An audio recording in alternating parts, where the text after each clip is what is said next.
من باقالی که میکنم دل درد میگیرم. همین بابا سعی میکنم که مثلا یه در اوایل آدم میتونه قبول کنه پشت کوچه باشن. سلام برابر. سلام دوستان. ما تا اول که دیدید بریم قسمت دومم ببینیم. آره وقت تلف نکنیم سریع بریم. آخرام قسمت 3 برنامه شب سوم. اتفاقا خیلی خوشمزه بود پیش غذاش. اون سوپی که بود مثل سوپ جو بود. من چند تا قاشق خوردم فکر کنم شاید همون منو انداخت. از لحاظ غذا خداییش وجدانن صفر. صفرم که دیگه نبود. اوه لبش رو گذاشته بودم. اما احساسم به من میگه که آقا مجید امتیاز کم میده. بله عجب احساس. علیرضا جون نمیدونم احساسات چقدر با رو راسته ولی تا الان یه 5 ما ازش دیدیم. میگه 5 حرفشو میزنه. تبدیل میکنم به نمره 3 پدر سگ و عزیز ما هستن. خیلی خانم خوبی هستن. خواهر ما. ما اینجا یعنی کلکش حیفت فلانی عزیز دل ما خواهر ما ازش زیر صفر زیر صفر زیر اصلا سقف فلان همین اصلا از همون اول بیا بگو آقا این 1000 یورو رو بدید به من برم کلا کاری ندارم چی به چی این حیف این چهارشنبه که الکی رفته مجانی لومبیده برای خودش زده بر این مجید چون خودش میگه 22 بود با اونی که داده بود این شده بود 23 یعنی سمیرا برنده میشد این شاید شب توی خونه فکر کرد نکنه احساس کرد که داره میبازه داره از دست این شاید واقعا کل شب تو خونه داشت فکر میکرد نکنه با این 5 که من دادم چیزی برام واقعا 5 زیاده. اصلا خوراک اصل کاری اون باقالی پلو و ماهیچه است. چه شب باقالی پلو خوشمزه ترین نوع غذاست ولی من باقالی که میخورم دل درد میگیرم. همین بابا سعی میکنم که مثلا یه بار آقا مجید از اون آدمایی که نمره میده که اونم خیلی برام من دوست دارم خوشش بیاد. یه 5 داده بود گرفت 3 داد. اگه عمرم کم کنه 2 تا ازش کم کرده 3 بعد میگه اینا رو امتیاز میده. این از اون جور گرگا که تو پوست گوسفنده همینه واقعا. مجید اسمش گنده است ولی ساختش آسونه. این همیشه آسونه. هیچی به پای تو نمیرسه به سختی. اون غذا خودش طرز در آوردن و تعدیقش و برنجش و اینا خوب باشه. من تا یه چیزی رو نبینم نخورم نچشم قضاوت نمیکنم. دوستان پیش خوراک ما کشکادم جون ویژه میخواد به علیرضا. ویژه یعنی مخصوص. بگو. ویژه مخصوص نمیدونم چیه. منظور از کشک بادم جون ویژه اینه که مرغ داره کشک بادمجون ما. نه بابا کشک بادمجون خوبه ولی اصولا من بادمجون که میخورم یه ریزه حساسیت و دل درد میگیره. دیدی گفتم خوشمزه ترین غذاست. روده درد سعی میکنم یکم بخورم حتما. همه چی درد. دوستان بخش خوشمزه‌مون ژله بستنی میخواد به علیرضامون. نمیدونم چه ترکیبی ژله بستنی با هم داره. یعنی من ترجیح میدادم همون بستنی خامه‌ای باشه ژلم نباشه. حالا علیرضا جان اینو انتخاب کرده. بحثش اینه یعنی چی که من دوست داشتم همون ژله تو دوست داری اینجوری کسی این آدم دوست داره با ژله بده شرکت کنه اینجوری جایی پدر سوخته که یه ریزه قدیمی‌ها میگفتن ترشی به قیمش بزنه یه چیزی اضافه بشه. بابا ارتباطی با هم دیگه نداره. بابا داره معروفه از لحاظ من برای شخص من این ترکیبش خوب نیست. چون بادمجون نفت میاره. بگو زیستی خودت کل شب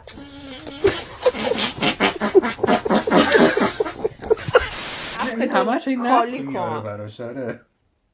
باقالی هم همینجور یعنی اونو بخوری اینو بخوری این بستنی رو بخوری که تو شیر داره فکر میکنم دل درد میاد. مهمونا داره به چه آبی خوش رنگی. آقا مجیدمون هم که ترکونده دیگه. وارد خونش که شدم چون خونه نو مدرنیه. خونه‌های مدرن نو شبیه خونه خودش نیست انگار. خونه خودش سیلیه که مثل موش کور جمعش کرده توی خونش. اومده یه جایی توی بعد همش توی خونه دارم 600,000 دلار قیمت. آره راست میگی. ببین امروز رفتم عکس گرفتم دیدم عکس گنده تر از اینه. با قیچی بریدمش. ببین من و تو 3 تا 16 اون بالا. شما هم تو قلب منم تو قلب خودش همین دیدید؟ بفرمایید این مال شما. کرده واقعا همینه. همدن هم همینجوری رفته درست کرده خودشو گذاشته وسط تو قلب همه. آره خیلی رفتی مستقیما تو قلب همه. اینم قلبه اینم قلبه. خیلی ممنونم. خیلی لطف اینم مال کردید. شما اینم مال شما. ببینید چقدر همه حال چیز رو من اصول خودمو میگم. همه چیز حالم به خدا. هدیه که آقا مجید دادن خیلی جالبه برای همیشه خب مسلما یادگاری نزد ما میمونه. فکر کنم یادگاری هم میره تو سطل آشغال باشه. نگو چرا فقط یه تلخی داره. بعدن میره میشینه میگه شما پرتقالا که پرتقالا رو خودش نگرفته نمره نمیده. تلخی داره. زن خوب شناختش میگه نگو از مغازه خریدی. این الان میره میشینه اونجا میگه که این مال خودش درست نکردن امتیاز نمیدن. نوشیدنی اول برنامه حساب نیست جز این چیزا. پرتقالی که توی این سوپرمارکت ها میفروشن دوست ندارم. پرتقالی دوست دارم که همون موقع گرفته بشه بخوری. خبره همه کاری هم هست. آقا مجید میگم در حضور دوربین و بینندگان و اینا خواهش میکنم به من 0 یا 1 بدید. اصلا نمره تو اما منتظر این حرفو بوده. بذارید زمین به افتخار صحبتش روی دست بزنید. آفرین. بعد میگه نگو خودت گفت. همین که مزه کردم فهمیدم مال کارتونه. ای بابا ایناست که توی یه بطری یا کارتون از سوپرمارکت می‌خری. بلافاصله متوجه شدم. اون تلخیش منو اذیت می‌کنه. نه بابا. دوستان پیش خوراکمون کشک بادمجون ویژه با سبزی خوردن نون بربری. چه رنگی؟ من امشب این کروات فقط به خاطر شما زدم. شما باید شبم گفتم آقا هیچ وقت به خاطر هیچ کس هیچ کاری نکن. به خاطر خودت کاری بکنی میکنی. آره این میدونه اهل خوردنم هست. این آره روی قیافش نوشته. اگه داشته باشه من داره میذارم شیشه رو با شیشه بده. من نگاه کنم فقط. این از اوناست که بهش بدی با شیشه سر بده. همش اینجوری دمش بوزه. ولی اینجا بوزه. علیرضا یکم استرس داشت ولی علیرضا یه ریزه اتو شده است. یعنی چی؟ واقعا همش تو تعارفه. قربون شما برم سرتون آدم مؤدبه اینا در اوایل آدم میتونه قبول کنه. پشت کوچه باشن. جلسه دوم باید بگم مجید جون بفرما خواهش میکنم مسئله این نیست مال خودتونه فلان اینا اینجوری زیادیه. اگه نمیخواد با تو ادامه بده کی هستی؟ سری همیشه باید گیر بده. اون سما کش کم داره اینجا اونو کم داره اینو بیار اونو فقط دوست داره اذیت کنه. ولی چون نفخ میاره بعدم اون دورهای باقالی و اینا نفخ میاره. این حساسه یه ریزه با احتیاط شورش کن لولتون. دلدرد داشتم خدا شده. مال سمیرا خوشمزه بود ولی دلدرد و دلپیچه تا صبح. در مورد این زنه حامله گفت الان خوشمزه گفت؟ نه میگه دل درد برای بچفیقسیش آورده. دل درد این گفت که خوشمزه بود اما دل درد آورده. خوشمزه تی گفتی اصلا زیر 0 بوده غذا. اصلا طوری داره میگه دل درد و دل پیچه انگار مثلا غذای فاسد بهش داده. کالری کم بده. مشخص بگه دیگه. اعصابش خورد. نشسته رو گفتم. تو قیافه پسره رو دیدی اصلا دیگه مشخصه میگه فقط گورتو گم کن از این خونه دیگه. بزن به چاک مرتی که خر. این پسره میدونی شبیه تیبک هست تو فراز خیلی شبیه با این چیزی شده. آره ولی کلا مشخصه به حدی رفته رو اعصابش میگه فقط کی بشه که این گورشو بکنه از اینجا. من چیز دیگه ای فکر میکردم ولی چیز دیگه ای شد. ولی خب به هر حال مثل این میمونه که شما چند تا ژله مختلف بگیری و لیای مختلف بدی با رنگای مختلف. یه چیز ساده ای بود ولی قشنگ بود. من انقدر خوشحالم که این 3-4 شب داره تموم میشه. مطلقم انداخت. خدا. چرا آقا مجید؟ ویسکی تو بزن. علی آقا قیافش واقعا همینه. وقتی حرف نمیزنی ما ناراحت میشیم. مطلق آقا مگه میذاری کسی حرف بزنه؟ شده از مستی. این فکر کنم مست شده. مست شده مثل سگ. اصلا اندازه بلد نیست. اصلا کنترل دهنشو نداره. نمیذاره کسی اعصاب همه رو خورد کرده. بعد این چرا فکر می‌کنی چرا ژله مل بعد تعجب می‌کنه چرا بهش میگن سنش بالا. این پیرمرد میره مردا زیاد خوششون از ژله مل نمیاد. تو کشیده با من صحبت کرد. حالا من نمیدونم اوتی کشیده منظورتون چیه اما شست رفته قشنگ احساس میکنم اگه کسی بخواد مؤدبانه صحبت کنه خیلی جای تمسخر یا چیز نداره. من دارم احترام میذارم این شخصیت منه من همیشه از ایشون تعریف کردم. خب من که بچه تهرونم وقتی میگم اتو کرده ایشون صحبت میکنه یعنی خیلی اداری. واقعا راست میگه. اصلا این اصلا اشتباه کرده نبود، برای این اصلا مشروب می آورد. این اصلا مغز شده، اصلا مغزش تعطیله. ولی ما با دوستامون عادی صحبت میکنیم. خب آخه من جای شما نیستم و شما هم جای من نیستید.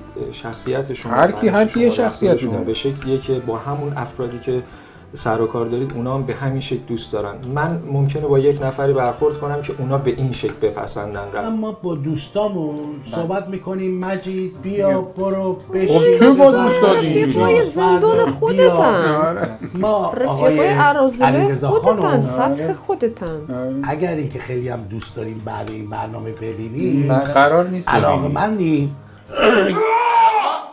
فکری برنامه است شهر اینجا ریزه از این تعارفات کم بکنه. تو احترام میذاره، تو رو داره در حد همون که داره میگی مدیر، نمیدونه که تو اندازه چیش به قول توی عرازلم نیستی، نمیخواد با تو اونجوری حرف بزنه.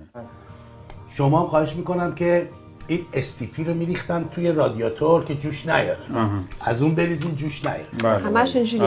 من دوست دارم بعد از چند بار که شما رو دیدم به حالت طبیعی صحبت کنیم. به حالت شکیری داده. برادر، مثل یه فامیل، مثل یعنی این یه مسئله ای نیست که شما رو ناراحت بکنه. یعنی اینکه من دوست صمیمی نداشتم که مثلا تمام عمر با من 10 سال 20 سال باشه اینقدر با احترام صحبت بکنه. متوجهی؟ چون اون موقع من احساس نزدیکی بهش نمیکنم. خب بحثش اینه، خودش داره میگه دوست صمیمی. تو دو شب این آدمو دیدی میخوای مثلا دوست صمیمی با تو رفتار کنه؟ هر کی دوست صمیمی باشه از تو دوری میکنه آدم انقدر چندش هست. من تو تفکرات خودم با توجه به اینکه شناخت ندارم نمیدونم اگر به حرف بازی میکنه پسر. من خیلی دوست داره مؤدبانه، بلد نیست روک و پوست کنده کوتاه حرف بزنه. خیلی از این این حتی توی این حالت اینو با همه چیزا یکم راست میره. اما خب این چون شخصیتش اینجوریه و به قول تو چون توی همین حالت هم که خیلی اعصابش خورده، به قول تو نمیتونه روک حرفشو بزنه. تو اینجوری دوست داره بازم مؤدبانه اون اعتراض خودشو برسونه.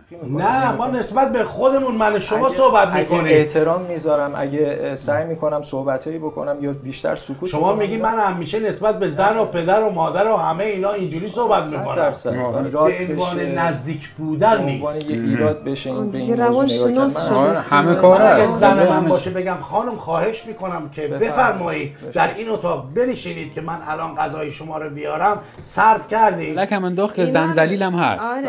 خانم بیا بشین اینجا که من غذای تو رو هم بیاورم. یعنی مثلا انقدر زنزلیلم هستی تو. میگم خوردی عزیزم، خوشمزه بود، خوب بود. ما همینجوری صحبت میکنم. من صبر کردم، حرفاشو ایشون زد، توضیح دادم. انگار آبی که رو آتیش بریزی اومد پایین. از اینکه بفرمایید و خواهش میکنم و تمنا میکنم و اینا، من دفعه اول دوم میتونم تحمل کنم، دفعه چهارم پنجم و نه. فکر میکنم منم باید همینجوری جواب شما بدم. من که اینجوری نیستم که. شلواری که چروکه اتو میزنن که قشنگ وایسه. شما قشنگ صحبت میکنی، ولی قشنگ صحبت کردن یه جلسه دو جلسه قشنگه، ولی اگه بخوای 10 20 جلسه زندگیش اتویه. تو چه؟ شما بفرمایین این آب نوش جونتون تمنا میکنم ال نمیفهمم. خب آدم بالا میاره. نه ما تو بالا آوردیم دیگه. پیر مرد. مسئله ای نبود. و ایشون از هیچی میخواست یه چیزی بسازه. تو از هیچی میسازی، از یک پشه فیلو. اخلاق خیلی مشکله. به هر حال من ایشونو میبخشم.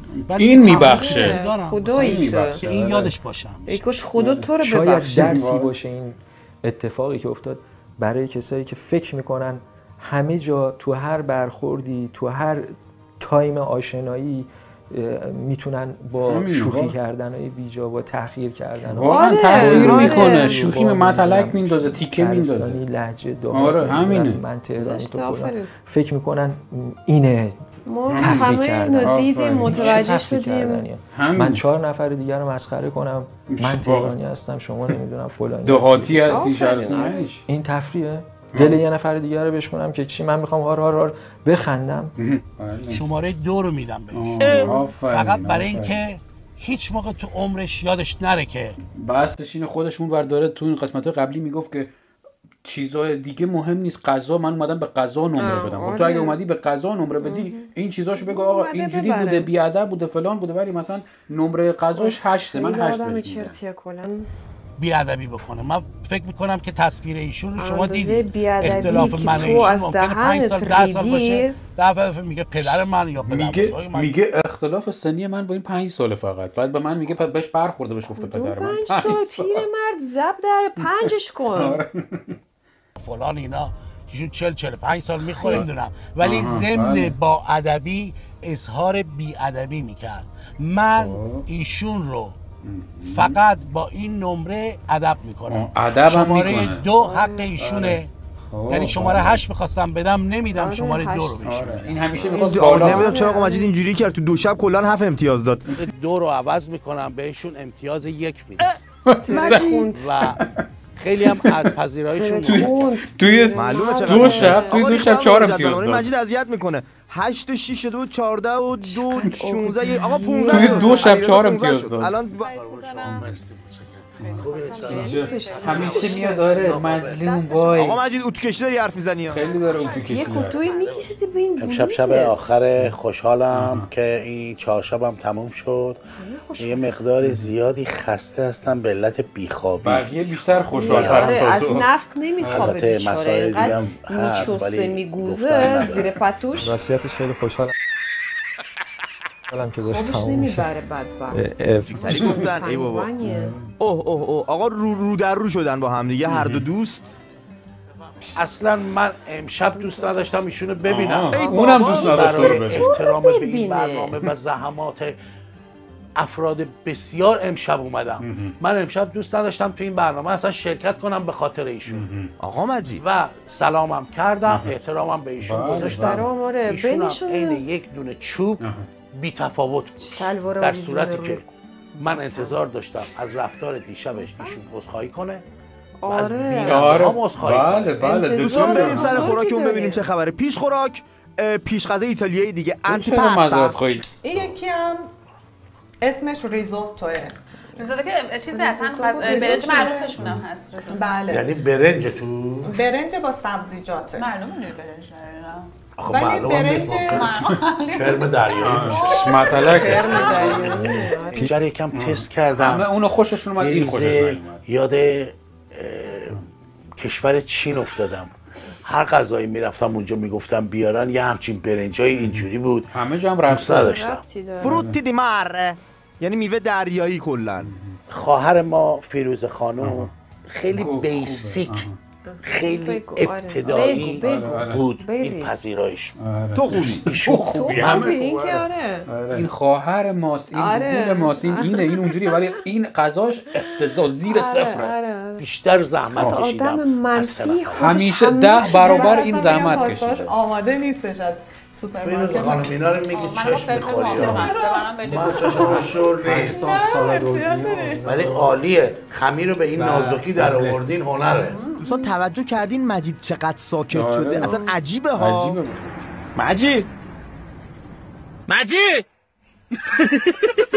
مجید و سکوت شگفتا. من اصولا نمیخواد که جوابشو بدن.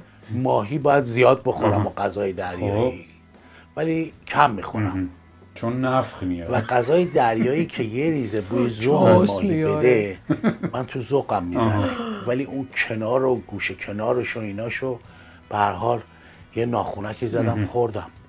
آقا مجید امشب میخواین گرسنه از اینجا بریم؟ نه، اولا من خدا شاهده به خاطر اینی که گرسنم بود یه ریزه مجبور شدم غذا بخورم. نه اینکه قبل از که بیام، که 2-3 ساعت قبل از که بیام. تو داری میدونی داری میری مهمونی و حتی اگرم گشنت باشه خب یکم تحمل میکنی، همون 2 ساعت هم تحمل میکنی. بذار تمام عمرم با پاستا جور در نمی اومدم. پیرمرده دیگه. پاستا رو از بچگی دوست نداشتم. یعنی 5 سال تفاوت داره. نه دوست نداشتم، شایدم کلمه خوبی نباشه، متنفرم ازش. فکر میکردم یک نفر ممکنه که اخلاقش با من جور در بیاد، احتمالاً آقای علیرضا خان.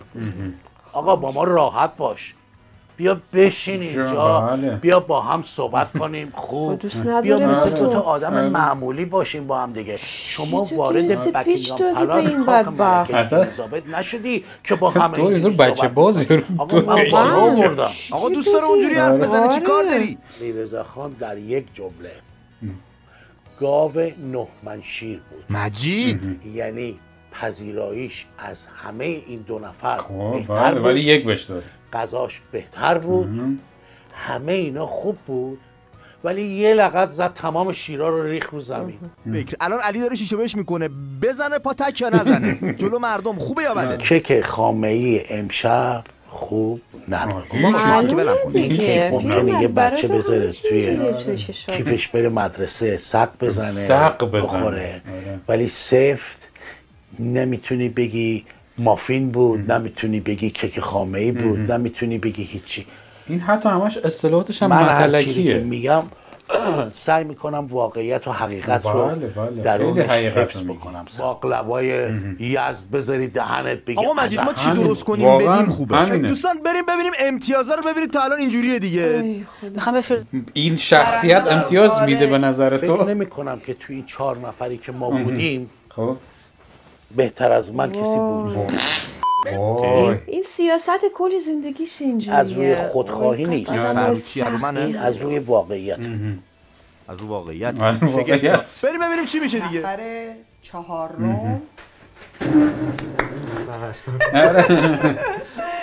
خودش میدونه دیگه. علیرضا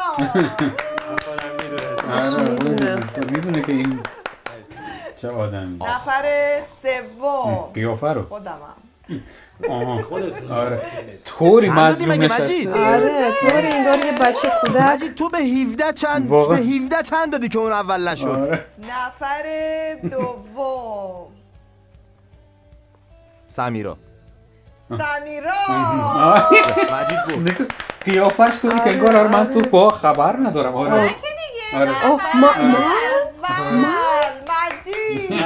خانم توضیح میدی در مورد این شیرینی ها؟ نه یک و دو گرفتی دست دو را افتادی خب اول میشی دیگه. بعد طوری میگه نه به قول تغرل میگه تو یک و دو گرفتی دستت معلومه. بعد این طوری میگه وای نه مری انگار چیزه. تازه شانسی هم که اون شب اول بود همه توی جو بودن بهش امتیاز خوب دادن. یعنی خودت هم زدی به اون رو من نمیدونم اول شد.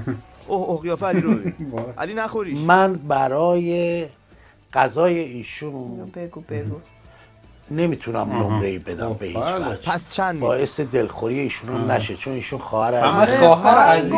آره گله. اون داداش گلمونه این خواهر عزیزه. اخلاقی ایشون شماره 4 رو میدم به ایشون. خفه شو بابا. فقط برای اخلاق. این 4 تازه خیلی خوب داده. عجب بابا مجید تو کی بودی؟ تو چی بودی؟ اجازه بدید من اینو باز کنم. کیف میگم بده باز کنم. درسک. خیلی ناراحتم خداییش. ناراحتی هم داره؟ خیلی ناراحتم. چه نمره هاییه؟ حق فیروزه خانم بود خدا شاهد. حق مجید نبود که برنده بشه. الان فهمیدی فیروزه خیلی زحمت کشید. میخندیدی. کل برنامه خخ کشیدی. آقا نمره ها رو جلو هم دیگه بخونن الان قیافه اون موقع دیدن داره. گفتت بشه. خداییش بود فتحت بشه. دل راحت و وجدان راحت من از همه 3 شرکت کننده هم مخارجم زیادتر بعد کلاس بود، هم وقت بیشتری گذاشتم، هم متریال درجه 1 من خرجم بیشتر، من فلان کردم، من اونجوری. بعد من اگر تو داری ادعای اینو داری که اصلا یارو بگو من که به خاطر پول باشه من خرجم از همه چیزا به خاطر پول نبوده، اولم شدم نه من این پولو میدم به این 2 تا خانم. مگه چی بوده اینقدر با خرج بود؟ چی بوده؟ یه دنده کباب هم چی گذاشته بود توی فرو. خب مگه دنده یه میگو گذاشته اون برای خیلی گیرونتره از ماهیچه که مثلا باقالی پلو داره. نه اصلا خرج چی میگی؟ این غذای دریایی، غذاهای دریایی همیشه گرونتره. این کل چیزی که این درست کرده اگه بخوای حساب کنی از این گرونتره. کارش خیلی بده. تنها بودم. اینا همه مزدوج هستن. هم نمره ندادی؟ اونقدر خوشحال نیستم ولی خوشحال بودم این 4 شب تموم شد. بله. به خوبی و خوشی و اون فکری که داشتم که اگر یه چیزی نصیب بشه بره به سمت کسی دیگه که نیاز داره نه به سمت خودم. من هر روزم به چریتی پول میدم، درسته پول کمیه ولی هر روز میگه هدیه میدم. میدونم آره این میخواد کلاس بذاره، این $1 از این پولم نمیده به خیلی، این $1 هم نمیده. این فکر نمی‌کردم که دیگه 3 حقم باشه که بخوام 3 بگیرم. همین الان هر کدوم دفاع کن. منو نگاه میکنی؟ بگو دیگه. چرا لال شدی؟ چرا لال شدی؟ ده بگو بی‌ناموس، ده بگو مالی، ده بگو حرومی. همه جا رو فرا گرفت. همه تلاشم. لنگ 1000 پوند. میگفتی من 1000 پوند. واقعا گله گدایی اومده. چریتی کجا؟ همه مونده. نمره‌ای که دادم بگو مطابق اون چیزی بوده که زحمتی که خودم کشیدم و دیدم طرف مقابل اونقدر زحمت کشیده. زحمت من 3 بود آقا. واقعا اجازه بدید من صحبتمو تموم کنم. خب شما صحبتتون کردید. فستونتو بخارون. صحبتتو تموم کن. فکر نمی‌کردم که آقا مجید اینقدر امتیاز کمی بدن. نه اینو واقعا تصورشو نمی‌تونستم قبلا بکنم. با آقای علیرضا اون نمره واقعی رو میدادم تازه نفر 4م نمیشد، میشد نفر 3. یعنی خیلی فرق میکرد. شما داری قضاوت میکنی که میگی مثلا حق این 2 خانم بوده که مثلا دوست ما خواهر ما هستن. 100% شک نکن. ولی شما نمیتونی در یک مسابقه بری من نظر اینجا داره میره بالا. علیرضا هی داره بستر میچرخونه. ولی شما این اگر از اون جور آدما که شبیه خودش بودن اون با مشت زده بود تو خدا حقشه یک مشتی بخوره. مشت بزن. شما اجازه بدید، ببخشید بزرگترید اما من اینجا لازمه یه توضیح بدم. شما اجازه بدید من صحبت کنم. اجازه بدید. من نوبت منه که صحبت نوبت منه. تو داری هر چیزی میگی. یک مشت محکم بر ناف کسی بخوره. تفاوتی نداره. نداره. سن شما از من کمتره. چه اصراریه؟ 100% گفتی موهای من سفید رنگ کرد. گفتی سن من تو کمتره. تعجب. تو آینه رو دیدی؟ 100% 2 برابر شاید 2 برابر شاید بیشتر از من باشه. به خدا سن من و شما فکر نمی‌کنم زیادتر از هم توفیری داشته درسته. اما اونجایی که شما فرمودید درس به من بدید شما تو جایگاهی نیستید. اخلاقی توی این دوربین داری ثبت می‌کنی. شما باید به من تبریک بگید. جایگاه تبریک میگم. تو جایگاهی نیستید به من بخواید درس بدید. من یک تنبیه هم کردم. آقای علیرضا رو کردم. گنجی که بر از خود بلند کردی دیگه تو چند سال هست. آدم با ادبیه در با ادبیش بی ادبی کرد. یعنی من باید سرمو بذارم زمین بمیرم که از آدمی مثل تو بخوام درس زندگی یاد بگیرم. از آدمی مثل تو من بخوام درس زندگی یاد بگیرم. همچین هم اختلاف سنی نداره. خیلی اوضاع خیته. دادمای من همه سفید من رنگ کرد. شما به خاطر اینکه چربی تو بدن شما نیست شما مثلا فکر کنید جوان‌تر از من. شما با من اصلا من بزرگتر. این حرف اصلا بحث نداره. یعنی چی؟ اصلا تابلوه. مثلا ترکیبات سرعتش رو داشته باش. چقدر اینجا شلوغش آویزونه. این ناراحتی که شما به وجود آوردی از دیشب تا الان اشکالی نداره. غیر قابل قبوله. اشکالی نداره. من حالا دوست دارید تبریک بگم خوشحال میشید من به شما تبریک میگم. واقعا باید بگید دیگه. پس با چیکار بکنم؟ خیلی ممنون. شما مگه می‌بردید من بهتون تبریک میگم. مرسی. علیرضا شاید خیلی چیزا رو به حق میگفت. حالا شد علیرضا با حق. مجید جواب منو حتی واقعا منطقی نگفت. یعنی من اصلا قانع نشدم برای چی به من 3 دادی. تا دیروز که میگفت من از طرف ایشون از همه معذرت می‌خوام. شما از طرف خودت معذرت کنید. شما زندگی ما رو به هم ریختید. از طرف من عذرخواهی نکنید. شما از طرف شوخی‌های بی‌ادبانه‌ای که کردید این چند شب عذرخواهی کنید. شما از بی‌ادبیایی که کردید شوخی‌های بی‌ادبانه‌ای که کردید عذرخواهی کنید از مردم. بی‌ناموس به جان مادر پارش میکنه. مثل خبر رو به من نگاه میکنی. بزن به چاک نفس کن. اگه اشکالی نداره من قطعش میکنم دیگه. شما الان این تافتی هم که به سرتون زدین یکم کج شد. شما اسمش تاف نیست. شما هر وقتی فهمیدید تو سن و سال شما این فوکالی که شما من گفتین موی شما همه سفید رنگ کردید شب اول پولو داری روی سرت شمال زمانی که اون دوره جوانی شما اسپری زدی حالا به هم میخوره ناراحت نکنید چی بزنه مثلا موششو اون حرفش بزنم. من میدونم از اون برنامه برای بیننده این برنامه از اون برنامه‌های اعصاب خورد کن بود، چون خودم چند تا از این برنامه‌ها رو دیده بودم، خیلی اعصابم خورد شده بود و این برنامه هم یکی از اون همون برنامه‌ها شد. لعنت بشه به خدا. واقعا نه میگم مثلا نه خجالت میکشه از اون سن و سال خودش، نمیدونم مثلا کلا نظر تو چی بود در مورد این؟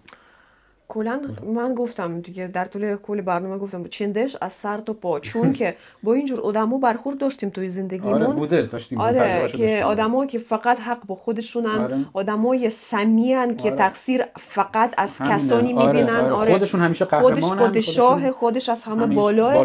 متاسفانه خیلی آدمای سختی ان و اینا به هیچون وون نمیتونن با کسی دوستی پیدا کنن. فقط این فکر میکنه به زور و اینجوری که تو باید با من اینجوری رفیق باشی، راحت باشی. هر کی واقعا تو دنیا هر کی یک جور شخصیت داره، هر کی نمیتونه شبیه اون یکی باشه. یعنی چی؟ تو اینجا موورده یه جوش منو میگم همین کسی دیگه به جای نلوزه بود با مشت رفت بود تو صورت. آره و من فقط خوشحالم که این زنا که کل برنامه رو هی هی خ خ حقو میدادن به این مجید. آره متوجه شدن که با چه انی روبرو شدن واقعا. گویه عجب آدم گوی واقعا. خب باشه دیگه لطفش ندیم. آره ممنون از این ویدیو ما هم خوشتون اومد، از این فرمت. اگر از اینجور فرمت خوشتون اومد حتما توی کامنت ها برای ما بنویسید. ما دیگه توی شوکم تو حالا اصلا ریده توی حال بالا ماست. خب تا دیدار بعدی. خدا نگهدار. سابسکرایب یادتون نره، لایک گنده بزنید و خدا نگهدار. خدا حافظ.